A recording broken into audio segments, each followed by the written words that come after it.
Good afternoon, everybody. Anthony Aniano here from RotoBaller Radio and rotoballer.com with the Week 21 Fantasy Baseball Waiver Wire. Players available for the waiver wire beginning Monday, August 14th. Now, before we get into those baseball players, just want to remind everybody, head over to rotoballer.com right now. Sign up for that premium pass. Use that promo code ACES as you're getting ready for your fantasy football season. And get that NFL draft kit in the premium pass, as well as the lineup optimizers, team sync tools, you name it, over at rotoballer.com. Like and subscribe right here to the RotoBaller YouTube channel and download the app. It's free. All the great sports you want right there in the RotoBaller app, so take advantage of that. Get the premium and free content on that RotoBaller app as well. And as you continue playing fantasy baseball and start preparing for your fantasy football season, don't forget to check out our good friends at the FFPC, the home of season-long fantasy football. It's been 14 years since the FFPC filled their first league, and they've grown to be one of the world's largest league commissioners. Not a single FFPC league has ever folded, and leagues are forming right now. FFPC has plenty of great slow draft and live draft formats, including best ball drafts starting at $35. Best of all, every RotoBaller listener and viewer will get $25 off their first FFPC contest. Go to rotoballer.com/FFPC to take advantage of this offer. Don't miss out on the FFPC experience, the home of season-long fantasy football. Now, back to the fantasy baseball, obviously, ladies and gentlemen. Work that waiver wire for Week 21. The week beginning Monday, August 14th. Just a heads up, recording this on Thursday, August 10th. So obviously things can change over the course of the next couple of days by the time this gets edited and released on our YouTube channel. Players can get promoted, demoted, injuries can occur, and numbers will obviously change. That being said, my priority offensive ad of the week is up in Toronto. Davis Schneider of the Toronto Blue Jays. Second base outfield eligible for Toronto, just recalled. And since his recall, he's hitting .474 over that short span with a .565 on-base percentage. He's got 2 homers, 5 RBIs, and 3 runs scored since getting recalled about a little over a week ago. Walking at a 13% clip, striking out just over 21%, hitting 7th in that Blue Jay lineup. He's played some outfield. He's played some second base. He's given him some versatility. He and Whit Merrifield allow the Blue Jays to move players around. Don't forget Bo Bichette on IR. Paul DeJong playing some shortstop in his place. Okay, Davis Schneider is already 34% rostered. People have been gobbling him up. And as always, I failed to mention it. Yahoo roster percentages, as it's been all year, are our talking points. 50% or less. At AAA this year, Davis Schneider was hitting .275 with 21 home runs and 64 RBIs. He was completely raking. Had some speed mixed in there at the AAA level as well with 9 stolen bases. An elite level on base percentage of .416. So he's earned this promotion and he's been thrust right into the lineup. He wasn't brought up to be bench work, bench depth, I should say. He's been brought up to play and has been playing every day for the Blue Jays. At AAA, his OPS was an outstanding .969. Since his promotion, like I said, a little over a week ago, his OPS has been .1355. It's the highest, obviously, on the list today. I always look for players whose OPSs are over 800. Davis Schneider blowing that out of the water. 34% rostered on Yahoo, and my premium ad of the week. Number 2, he's a repeat from last week, but I'll bring him up again. Mike Tauchman of the Chicago Cubs. He's up to 42% rostered, still below that 50% threshold. Should be the last time that happens. Over the last 14 days, Tauchman is hitting .429, batting leadoff for those Chicago Cubs. He's hitting .364 over the last month.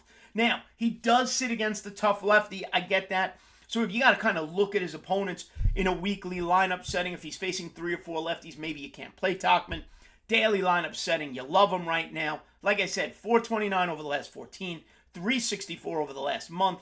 Over those last 14, 3 homers, 10 RBIs, 11 runs scored, 2 stolen bases, batting leadoff for that hot Chicago Cub offense. On the season now, he's hitting .284 .379 base percentage. And again, over 800 is the number I want, and 821 OPS. Doesn't strike out much, less than 20% of the time, and walks about 13% of the time. My number 3 ad, if you need middle infield help, we got a few guys here to give you additional middle infield help if you miss out on Davis Schneider, and that's Zach Galoff, the rookie for the Oakland Athletics. Now, I mentioned him around the All-Star break as rookies to monitor getting promoted, and then, of course, he got promoted right after that.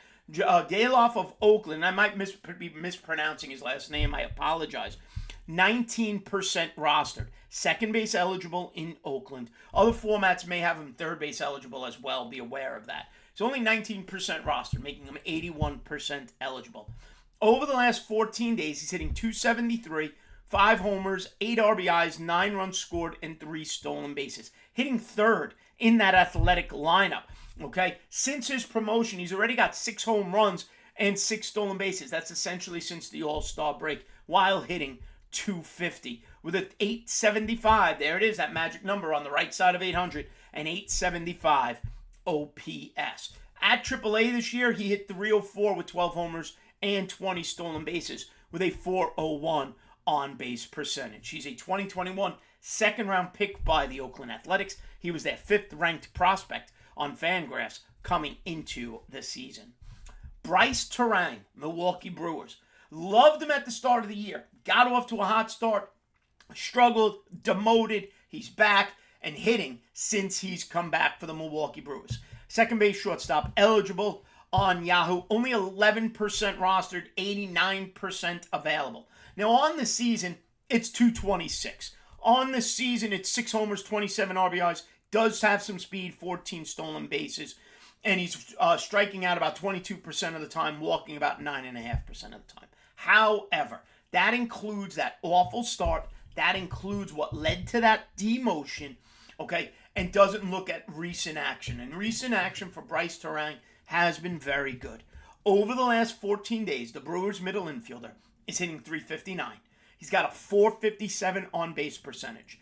2 homers, 7 RBIs, 9 runs scored, 3 stolen bases. Still showing that power-speed combination over the last 14 days. And over the last month, he's hitting .282 with 3 homers and 5 stolen bases. What I love the most in that last 14 days, whereas on the season, his strikeout rate is 9.5%.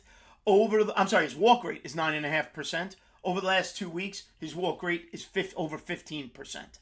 On the season, that strikeout rate just under 22%. However, over the last 14 days, that strikeout rate has dropped to 8.7%. You're seeing a maturing approach by Bryce Terang, and it's leading to success. .282 over the last month, .359 over the last 14 days, still showing power and speed. Now, he will still sit against a tough lefty as well, so be mindful of that when setting your lineup. And my 5th and final offensive ad of the week comes out of St. Louis. Alec Burleson of the St. Louis Cardinals. Now, keep in mind, Brendan Donovan out for the year, elbow injury. He's kind of been a jack of all trades for the St. Louis Cardinals. Burleson now is assuming a little bit of that role. First base outfield eligible, makes him corner eligible as well. I added him in a Yahoo league to become a corner infielder for me after the Josh Young injury by the Texas Rangers. Burleson is only 2% rostered, so he's the deep dive if you're looking for it. Available in 98% of leagues. On the season, Burleson's hitting .249, 8 homers, 26 RBIs, 27 runs scored. Walks just under 6% of the time. Doesn't strike out a ton. Only a little over 10% of the time, 10.6 to be exact. Over the last 14 days, he is hitting .333, 2 homers, 5 RBIs, 4 runs scored, hitting 6th or 7th in that Cardinals lineup. Also hitting .333 over the last month as well. Okay, in the last 6 games St. Louis has played, he has started 4 out of those 6. So he's not an everyday player. Maybe you prefer him in a daily lineup format. Maybe better for you there, but right now he's hitting when he does play.